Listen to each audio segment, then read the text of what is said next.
The green, white and red tricolour flies proudly on a rooftop in Muggia, the last corner of Istria that's still on Italian territory.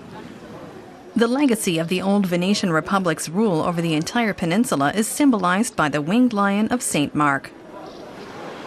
The architecture here is similar to that elsewhere on the eastern side of the Adriatic Sea, from Istria to Dalmatia, despite the numerous border changes over the centuries.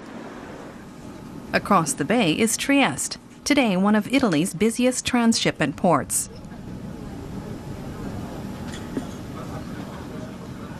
These freight cars, however, are headed north, for Germany. The local business community hopes that Croatia's accession to the European Union will also see growth for Trieste. We are in urgent need of a better infrastructure to link up the hinterlands here in the northern Adriatic. Above all, that means faster train connections, now that the last borders are disappearing. The rail network eastwards is completely run down. When Francesco Parisi's family founded their shipping firm over 200 years ago, Trieste was the trading gateway between the Balkans and Western Europe. Today, a train can take up to 13 hours to make the 75-kilometer journey to the Croatian port of Rijeka. That's a headache for the Italian entrepreneur and his Croatian associate. He recalls the days when Trieste was a top shopping destination for 27 million Yugoslavs.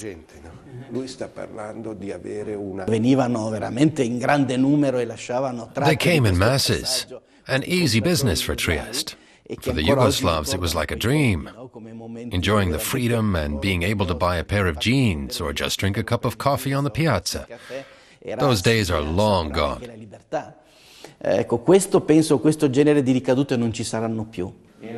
Now Croatia is seeing an upswing in foreign investment, not necessarily good news for the Italians. In Trieste, potential investors are put off by high tax rates and excessive red tape. And it's not just investors who are shifting to Croatia. Italians can buy upscale homes there at relatively low prices. Viviana Puisa sells vacation apartments in Istria, and the Trieste-based realtor expects a boom in business over in Slovenia and Croatia. Back then, private individuals from Italy couldn't buy anything in Croatia. You had to use middlemen or real estate firms. Those obstacles are finally gone now, thanks to Croatia joining the EU.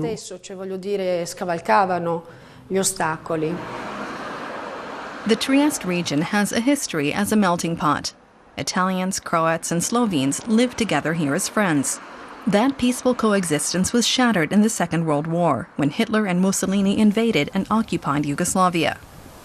Toward the end of the war, Yugoslav partisans committed mass killings of Italians, throwing them into deep pits and mine shafts, like here in Basovica, just east of Trieste. There has never been an official reconciliation over the events. Relations between Italian and Croatian individuals are far healthier. Giorgio Bercic lives in Rijeka and works in Trieste. He has a multinational patient base, and he's delighted to finally see Croatia admitted to the EU. More important than whether people move from one country to the other is that it's easier to work in the other country, to do your taxes, and get medical treatment everywhere. This painting is a present from one of Dr. Bercic's Italian patients, a personal contribution to international understanding.